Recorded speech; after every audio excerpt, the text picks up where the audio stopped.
Good day mga kagulong, important reminder lang po para po sa mga 2025 TNBS applicants or yung mga nakapag-process po ng orange folder application nila na nag-open yung slot last September 8, 2025 to October 17, 2025. Mahalagang ma-check niyo po ang inyong email address na nakaregister sa LTFRB. Tingnan niyo po kung may email kayo mula sa kanila na compliance, decision, or dismissal po, para alam niyo po kung anong status na ng inyong application.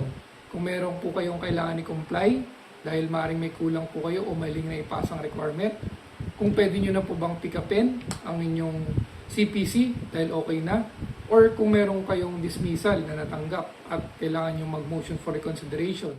Kung sakali man pong nakatanggap po kayo ng compliance or dismissal, mahalagang makipag-ugnayan po kayo agad sa inyong liaison or TNC na nag-asikaso po ng application nyo para po masolusyonan po nila yan agad. So yun lang po mga gulong, hopefully nakatulong tong quick update natin upang i-remind tayo na i-check ang ating email upang malaman po kung ano ng status ng ating application sa LTFRB. Drive safe po mga gulong, ingat!